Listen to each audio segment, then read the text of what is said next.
Hey traders, this is Blake Morrow with Traders Summit, and with me today I have Jim Welsh. You know, you're on vacation, Jim, and this is Jim from Macro Tides. Good to see you. Hey, it's great to see you, Blake. As I told you, look, when I go on vacation, I pretty much check out. Like you're not going to get a hold of me. I'm out of order for a few days. But you're here and you're with us. We're really happy to see you. I'm sure some people missed you last week. So let's talk about a couple of things that have happened over the last couple of weeks. First of all, inflation expectations today, they came out a little softer than expected, but we've seen inflationary data come in very strong, and that's obviously impacting the consumer. But the consumer coming in a little light today, that it spiked up the markets. But we had a couple central banks meet while you've been gone. You know, with the Fed tapered as you expected. And we had the ECB, Bank of England. We've had a lot happen since you've been gone. So I want to get caught up on a few things with you. So let's and then another thing, gold finally broke that 1830 level. 35. That 1835. Yeah, it was big. You know, I was like, hey, look, it's finally starting to play catch up, but it hasn't gone as far as I thought it would. But let's talk about be patient. Okay. Be patient. Okay. That's what every gold bug tells me. Be patient. Yeah. All right. So let's start off with inflation. Well, actually, you know what? Let me take that back. Let's back up a little bit. Let's talk about equities. So equities rallied to new all-time highs. I know before you went on vacation. Now remember, we're going to talk as you and I talk every week. But you do update your subscribers to Macro Tides. So you talked about a couple of weeks ago fading some strength, but here we are, you know, near all-time highs. What are you doing in the markets now, and what's important to you? Well, my expectation based on the pattern of the S&P, Blake, from the low at 42.80, you can see a wave one up, a pullback to 43.30. The high a week ago at 47.15, I believe was wave three. The pullback over the last week was wave four. I think the S&P is going to get above 47.15. That should complete five up. And as you know, I talk about the 5-day exponential moving average versus 13-day moving average. And that stayed positive, really, I think, since early October. So what I would be looking for is getting above 47.15 and then see the S&P roll over deep enough that the 5-day exponential crosses below the 13-day. So those two things combined to me would confirm that a pullback, a 3.82% of the rally from 42.80 to whatever the high proves to be is likely. But ultimately, I think we're going to see another rally into the first part of next year.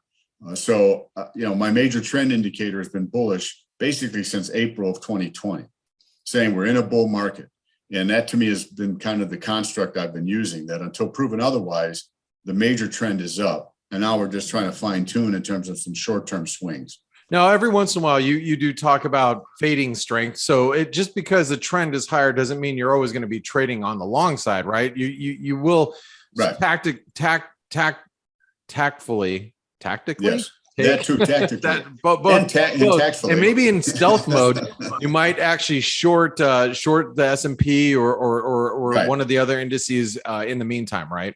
Right. And again, that is done if we reach certain price points where potentially that, along with maybe some other technical indicators where, hey, you're hitting higher prices, but some other major averages aren't confirming, momentum indicators aren't confirming. So again, it's an attempt to play the short-term squiggles against the bigger trend. And that always, sometimes you look like a genius, but it underscores having this belief that the major trend is up. It means that when I try to catch a short-term top and a pullback, I use really tight stops, because the major trend, in my opinion, is up.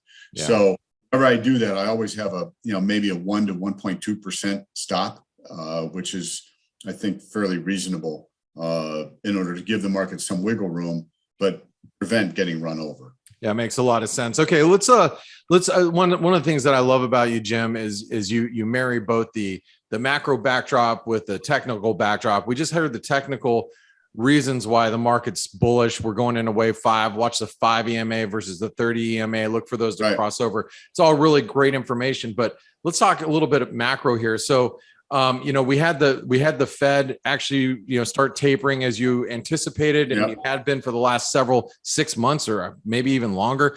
But and so you nailed that. Now, how do you feel right now about the current macro backdrop with rate expectations moving up pretty much globally, but I'm still not very confident that other central banks are going to be able to live up to expectations, but I do feel that the Fed can. So what do you feel the Fed's going to do from here, especially with inflation? I know inflation expectations for the consumer, but it's the University of Michigan consumer sentiment was a little light, but CPI, PPI, those numbers are hot. So what do you think the Fed's going to do here versus other central banks? Well, the Fed uses and puts more emphasis on the 3-year inflation expectations, which is a number that comes out of the New York Fed. So I put more emphasis on that than, let's say, the number out of the Michigan numbers, because I think they're 1 in 10 years or something. So they're too far short or too long. Again, I think inflation, and as you know, for months, I'm saying it's going to be much hotter, be more persistent, not going to be transitory. And there's nothing that I can see, as I discussed in the November macro tides, that everything that has led to inflation building to this level, there are really no concrete signs that they're reversing in a meaningful way. So I think inflation is going to be problematic well into the first quarter, with core holding above 4%. Well, the Fed's comfort range is 2 to 2.25.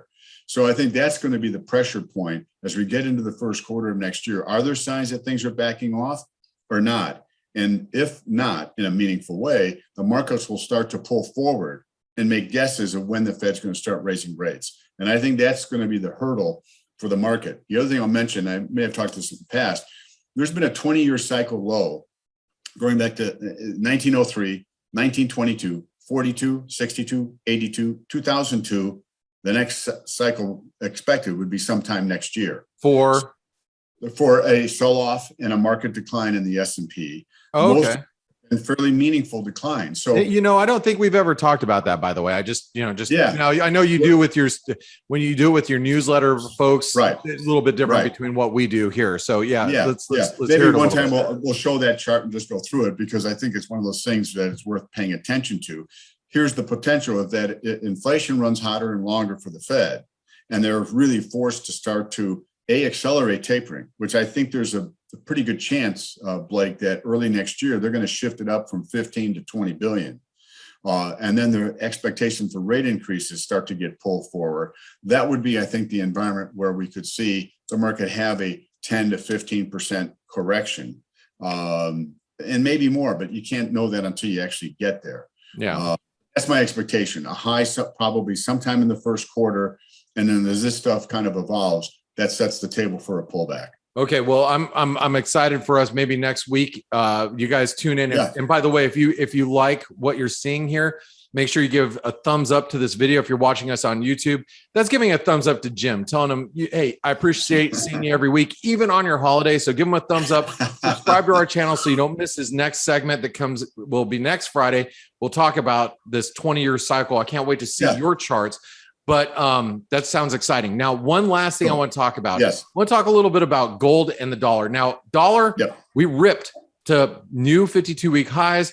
You were expecting a dip to 93. We got to 93.29, I think, or 30. And we ripped to new 2021 highs. So great job. Great call. I know me personally, I was long the dollar. You were just a nice confirmation tool for me to stay long. It's been a great week for myself and some other traders that I know. Great. Gold also broke the 1835. Yeah. So what do we make of that? I mean, you got gold and the dollar going up, and I get people who will argue with me and say, Blake, dollar and gold can go up at the same time. I do agree with that. I always reference it's like a relay race, like they pass the baton from, one strong, the other one waits. And it passes the baton. The other one gets strong. The other one waits. But how do you see, this gold rally currently and the dollar rallying at the same time? What's that telling you? Well, I think it's an expectation in terms of the dollar that the Fed is going to probably move before other central banks. And as you know, I thought the dollar was bottoming in late May, early June with a target of about 100. So again, the major trend from my perspective was up. and it was predicated that the Fed would have to move away from accommodation before the ECB and some of the other central banks. So with inflation doing what it's doing, it kind of reinforces that expectation. And I think people are finally kind of recognizing that, which is why the pullbacks have been shallow in the dollar. And we took out that resistance at about 94.75. In terms of gold, back in, it was early October, got below 1730. I thought it was a place to buy in expectation of 1800, then the 1835. And, gold has been able to bridge those barriers, if you will. Yeah. I think, again, there was the potential once it got above 1835, 1880 to 1910. And so to me, that would be a place I'm expecting gold to make a move up there. But I would probably look to lighten up at that area because RSI is overbought. And I think, gold is probably will make a breather. But if inflation continues to perform as I think it will, I think that's a backdrop that's very supportive for gold. And the point I would make is, you say a lot of people in recent years, it's either been on dollar, off gold, and vice versa. And if you go back 20, 30 years, there have been times when they both move together, both up and down. So that's one of those things people believe in. But again, I think you just have to pay attention to how they're behaving in the current moment, as opposed to being locked into, I heard that the dollar only, when it goes up, gold can't go up. Well, no, now we're dealing with an issue that we haven't had to deal with for a long time, serious inflation. And I think more people are starting to embrace that. Whereas a few months ago, and we talked about this, I think people wanted to believe that Powell was right about it being transitory. Yeah. It was one of the things I think that kept a lid on gold. Well, now that cat's out of the bag. And I just think that provides some underlying support for gold going forward. So it's just a question of get up towards 1880, 1910, lighten up a little bit, and then look for a pullback, I think, to, for higher prices. That's my expectation, is gold has turned the corner finally. They're paying attention to the inflation data. And I think that's a tailwind for gold. Well, I want to, this just came out just moments ago. SEC's rejects VanEck's spot Bitcoin ETF failed to show it's consistent with rules. That's via the Securities and Exchange Commission. That just came out as you and I were talking. That looks like that might put a cap on Bitcoin near term. But you know what? When Bitcoin goes down, gold tends to rally because that's we've got that inverse relationship happening. So. Yep, I was going to mention that the other thing that would help, very psychic, man, that would help gold is money start to come out of Bitcoin. Because I do think that a factor in keeping the lid on gold is all this money going to the cryptos and being rewarded for doing so. So that I think would be supportive, Blake, if the cryptos in general pull back. That money is looking for a place to trade. And the storyline is there in terms of, hey, we got inflation, and maybe the old yellow metal is actually going to reward us for jumping on board. Right. Well, we'll be watching that and as that story develops. And I want to say, Jim, I appreciate you coming in today. I know all the traders appreciate you coming in today. Very exciting conversations that we're having. I hope you enjoy the remainder of your vacation. I look forward to, checking in with you in Southern California next Friday. Yep. Thanks for joining us today. My pleasure, Blake. You have a great weekend. You do the same. Hey traders, Blake Morrow here. Thanks for stopping by our YouTube channel. Don't forget to like, share, and subscribe to our channel. Also click the bell notifications so you do not miss any of our market-related trading analysis from some of the leading industry experts. Thanks for stopping by. We'll see you in the next video.